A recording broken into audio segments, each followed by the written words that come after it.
Welcome to another episode of Fill in the Blank podcast. I'm here with Corey Armbrecht. Yo! So, Corey, do you know what we're talking about right now? No idea. The Pam Reynolds case.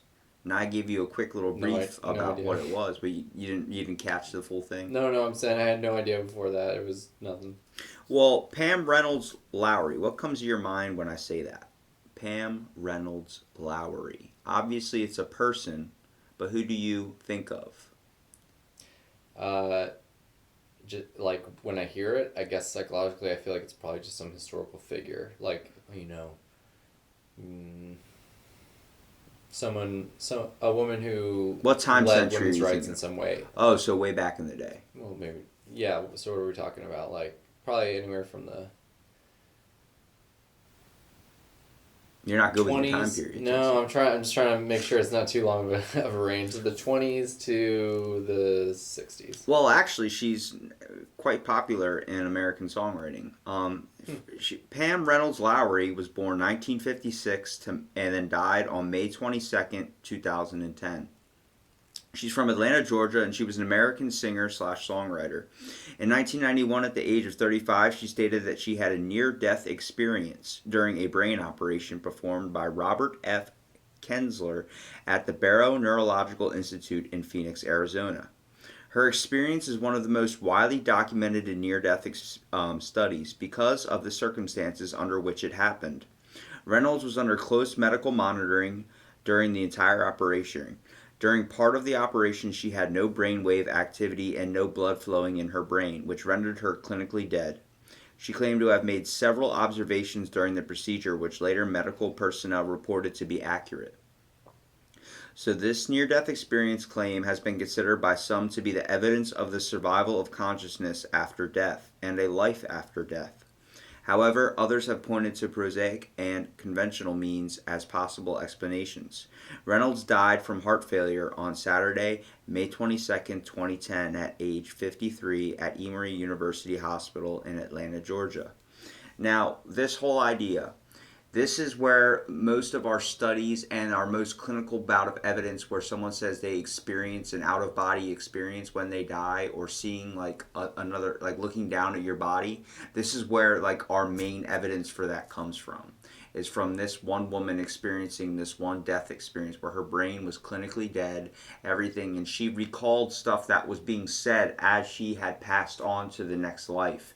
She was able to recount things, like things that her brain wouldn't be able to hear, because she had, first of all, had numerous things. Death. Yeah, well, she had numerous things going on at the time, which we're going to dive into. What comes to your mind when we talk about someone saying like they saw their dead grandparents leading them into another life, or something like that, or where someone has seen people that have passed on and have entered what this spirit realm type thing is, or the veil? I go with I can accept all possibilities. And I feel like, but most likely, it's just based upon the heavy ingrained ideas and concepts that you already have in your life. So that's what you go to. Like when a soldier's dying. Oh, what is that? Saving Private Ryan. There's like a soldier dying, and he's like, "Mama," right? Like men will like grown ass men will like be crying for their mom before they die, if it's like a horrible pain or something. Because they want a sense of comfort. Right. And that's what I'm saying. So that's what I'm saying. You're going like straight to like these psychological like ingrained things that have come from your life, and I think so when people give those stories of their afterlife, I think they're kind of pulling on those strings. Where you talk about a soldier saying "mama" and crying for something of comfort, I think of Sanford and Son, where he's screaming out, "Elizabeth, I'm coming, Elizabeth." He's having a little heart. You never seen Sanford and Son? Mm-hmm. You're missing out, my friend. I'll watch it. Well, let's talk about a diagnosis and operation. So, Pam Reynolds reported to her physician that she was experiencing symptoms of dizziness, loss of speech, and difficulty in moving parts of her body. Her physician referred to a neurologist, and a CAT scan, so CAT scan, later revealed that Reynolds had a large aneurysm in her brain, close to the brainstem. Because of the difficult position of the aneurysm, Reynolds was predicted to have no chance of surviving surgery for its removal. As a last resort, Robert F. Spetzler, a neurosurgeon of the Barrow Neurological Institute in Phoenix, Arizona, decided that a rarely performed procedure known as hypothermic cardiac arrest could improve Reynolds' chances of surviving surgical removal of this aneurysm. During this procedure, also known as a standstill operation, Reynolds' body temperature was lowered to 50 degrees Fahrenheit, also 10 degrees Celsius. Her breathing and heartbeat stopped, and the blood drained from her head. Her eyes were closed with tape and small earplugs with speakers that were placed in her ears. These speakers emitted audible clicks, which were used to check the function of the brainstem to ensure that she had a flat EEG, or a non-responsive brain, before the operation could proceed. The operation was a success, and Reynolds recovered completely. The total surgery lasted about 7 hours with a few complications along the way. So this is the main point I want to bring up, is that she was able to recount certain things that were said after she had died and been clinically brain dead. And people think maybe that was just her senses slowly fading away and she just was hearing, like her ears were still active, which would be kind of difficult if your brain's completely dead. Yeah.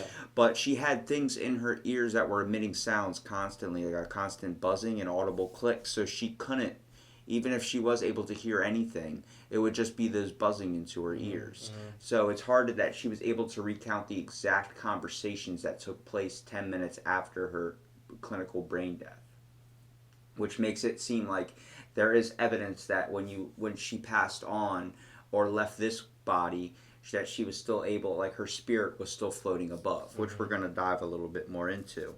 So let's talk about the claimed NDE. Reynolds reported that during the operation she had heard a sound like a natural TV, base or natural D, that seemed to pull her out of her body and allowed her to float above the operating room and watch the doctors perform on the operation. Reynolds claims that during this time she felt more aware than normal and her vision was more focused and clearer than normal vision. She reported seeing the surgical saw but said it looked like an electric toothbrush, and this is in fact true. She said she could hear conversations between operating room staff even though she had earphones in her ears, which were making loud clicking noises many times per second in order to monitor her brain function. At some point during the operation, she said she noticed a presence and was pulled towards a light. Cardiologist Michael Saban, in his book Light and Death, says that this occurred during a period in which her brain had completely ceased to function, but it is not clear that it occurred during this period. She said she began to discern figures in the light, including her grandmother and uncle, other deceased relatives, and people unknown to her. According to Reynolds, she no longer was there. The more she enjoyed it, but at some point she was reminded that she had to go back. She says her uncle brought her back to her body, but she didn't want to go. So he pushed her in, accompanied by a sensation like that of jumping into ice water. And she literally, the weirdest thing was she remembered hearing the song Hotel California by the Eagles. Okay. That's definitely, I don't think that's like that for everybody. So, what, I mean, for me, before I, like, totally jump into, like... Dive in, bro. No, She's already out of the body, so that's you're not, good. well, that's what I'm saying. Like, Talk as much shit as you want. Before I believe all that, like, because, trust me, I'm a mystic, I guess, at heart, but I'm learning to be a skeptic. And... like, before I wanted to say, yes, that's totally, like, legit proof or something, it makes me think, like, maybe they didn't get a certain scan right or something. Like, maybe her brain was not totally dead. It was just, like, slowly really drifting low. off. Really low voltage. You know what I mean? Like, yeah, or maybe the equipment might not have worked properly. Right. Because this is around, like, you know, a little bit not too close to future technology like we have today. Yeah, because I can believe both. Early 2000s. Not even early 2000s. We haven't even hit 2000 yet.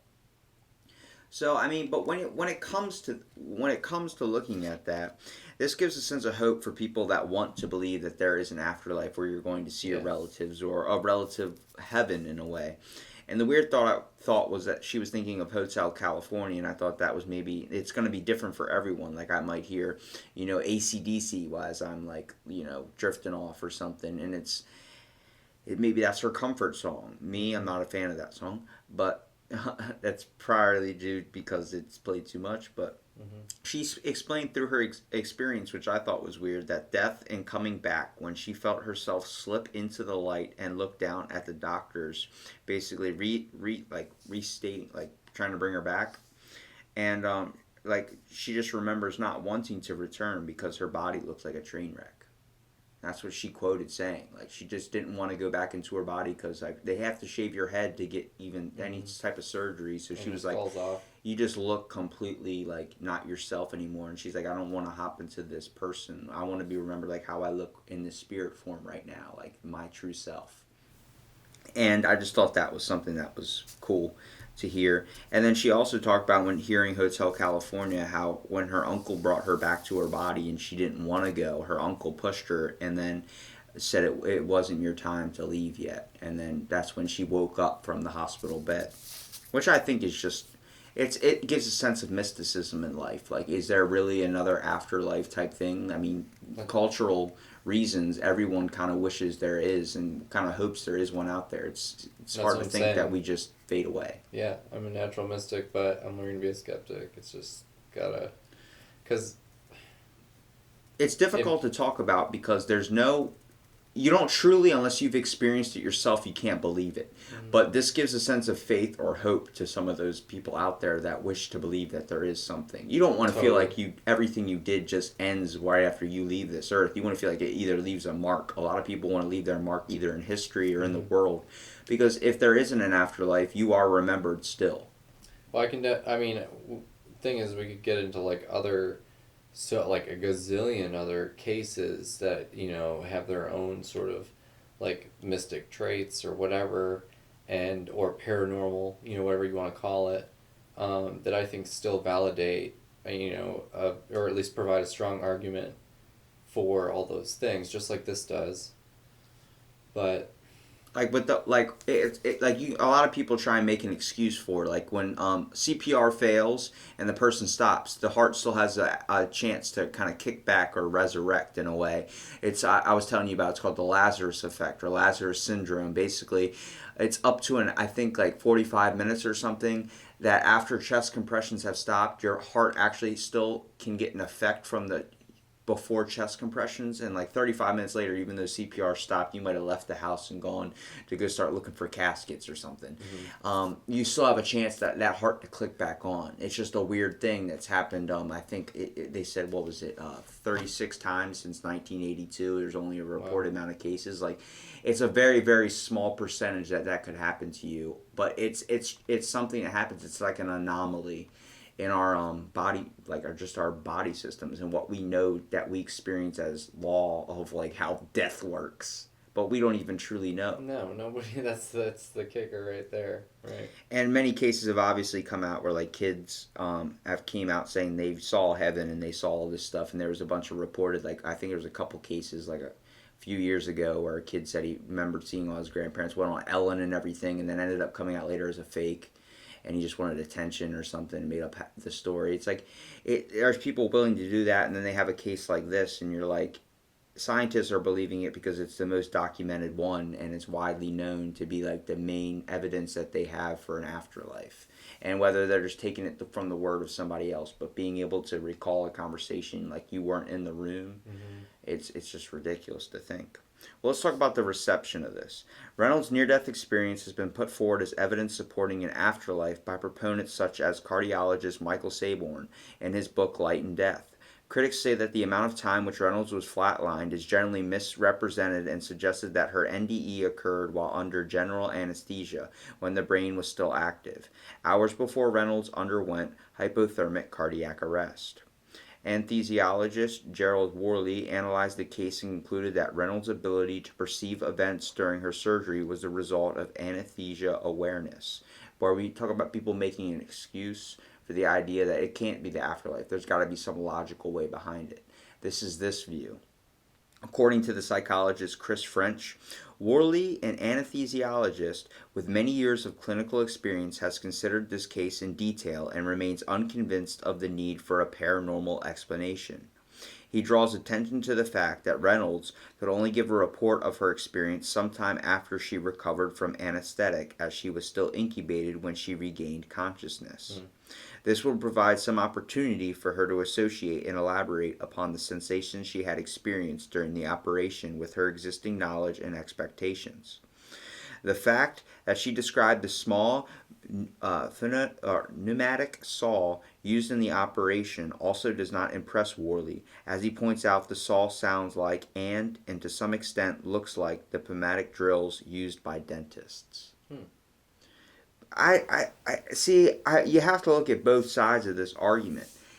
Yes, she could have been to an afterlife, and there might be one out there, but is always going to be another person fighting that side. Is this case strong enough to present that? Exactly. And it's like I said, we will truly never know in a scenario like this that's dealing with something like this. But what I want to ask is, what's your takeaway from hearing this? Do you wish to believe that there is an afterlife, like a little hopeful thing out there, or do you believe kind of like, I don't know any supportive evidence towards it, I don't have a firm belief in it because I haven't seen it myself? Basically what I'm asking is... I guess yes to that, but like, you know, I think there is a hope for some reason. I'm like thinking about it right now. I think there is some sort of strange hope for that. And I thought I kind of absolved that in the past. Apparently I didn't. But like, but at the same time, I've also accepted that like this could be a one-off, and just that's the beauty in the moment. And, you know, this is my dream, and I'll never be again. And I'm like, that's just as cool with me. I'll take either one, because it's like life is still just as beautiful either way. That was amazing. Did you make that yourself? What? That saying you just said. Well, Life is beautiful. I forgot it, yeah. Yeah, I forgot it too. You should put it on a Hallmark card, whatever it was. All right. But like I said, I mean, it just your whole takeaway. Like, you said that you like to think that there's something out there. I mean, to really test it, and you have to experience it for yourself. I'm basically asking, next time you're in the shower, do you want me to throw a toaster in there and let you try and experience it yourself? I mean, I'm just kidding. I would never do that. If I was really gonna do it, I'd wait till you were sleeping. all right. Well, I still think great white shark is probably going to be the way to go. I bet you feel uncomfortable now on the podcast. Watch, I don't feel... Did you say a shark? Great white shark. You're nuts. If you were going to die, you die by a great white shark. Are you nuts? Yeah, because of sheer terror. You know, why You don't want to just die in your sleep. I know a lot of people sleep because they want to live in that dream state or that dream world, because they feel like they are able to do anything and they're not truly who they are in reality. But maybe your life is a dream. You just got to take it in those strides. Well, anybody that wants to look up this case and try and get a little bit of evidence for yourself, you might find some more articles about afterlife and, take your own experience from it. I'm not saying go throw a toaster in the bathtub while you're in it. And tell us your experience if you got one. Yeah. I mean, I've met... you want to know a personal story I have with an afterlife experience?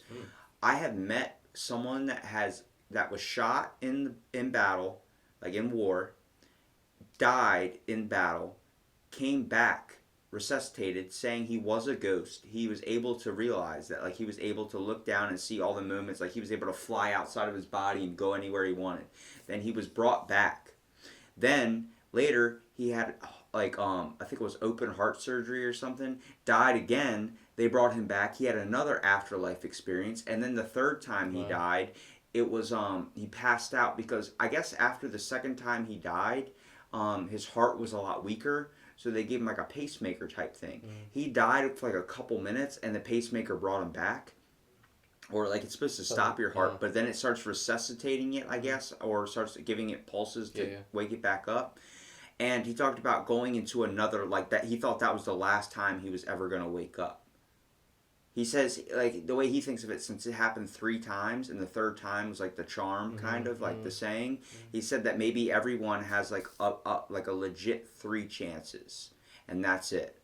Like, if you don't take those chances, you just don't get them. It's like you get 3 wishes of a genie, but if you choose never to use your 3 wishes, you don't get them. But I feel he the way he explained it, which was really cool, and I wish he still worked. He worked at the hotel that I worked at, and I wish he still was there. His name was Bobby, and he was a firefighter for so many years, and he did so much stuff. And he's in Arizona right now. He talked about just living out of his car and with a sleeping bag. He had all his stuff packed up in the back of his car, and I didn't know where he lived. Cool. I thought he was homeless. At least he's got a car. But I remember he was like the nicest guy, man. And he used to tell me, he was like, I believe everyone only has 3 chances here. He goes, you have those 3 chances to come back after you've left this world. But once those 3 chances are up, the next time it's forever. And I'm like, why do you think that? And he said on his 3rd time, he walked into the light, even though he was only gone for a shorter amount of time than the other times he had died. And they said that it was because once you've been to the other side, the way he explained it was like, it's like giving away the secret. And it's like you get 3 chances. And the way he described it so much that I'm like doing vividly it, and like but I'm doing it such injustice by even trying to recount what he said. But the way he, like, this was like my first year working there at the hotel, so it was like, damn. And then he was the nicest guy, man. He used to make me eggs when there was something I didn't want to eat or I couldn't eat. And he was like, here, man, I'll make you some eggs, take care of it. He didn't care if he got yelled at. He was like, look, man, he goes, you haven't seen what I've seen. And he had like a sense of wisdom, like you could tell he's like when you talk. He'd seen something, like he had a way about himself. Well, when you talk to someone who's been in battle or been in something like a hard experience like that, they know they've seen things that you can't see unless you've experienced it yourself. Yeah, and you can kind of see in their eyes too. Yeah, and he talking about the afterlife, you could see it in his eyes, like he's experienced some type of other thing, and you can usually I can tell when there's like a little bit of like trickery or bullshit going on, but he was just so legit honest in it, and I was like, yeah, he knows what he's talking about. I believe him, and it definitely. And how can you really, in the end, argue against it? Exactly. That's what's tough about it. I won't truly know unless I had this experience, and I've had near-death experiences, but I've never experienced passing on and then coming back, and. The fact that he put up that 3 chances thing is what I kind of believe in. I believe that you might get a certain amount of shots to come back, and if you don't take those shots, you just don't get them. But you only get a limited amount because it's hard to think you can just keep dying and coming back, dying, coming back, dying, and coming back, and it leaves your mind to wander, man. And I appreciate you listening to this episode of Fill in the Blank for anyone out there, and I appreciate Corey for being on here and giving me your thoughts on the afterlife.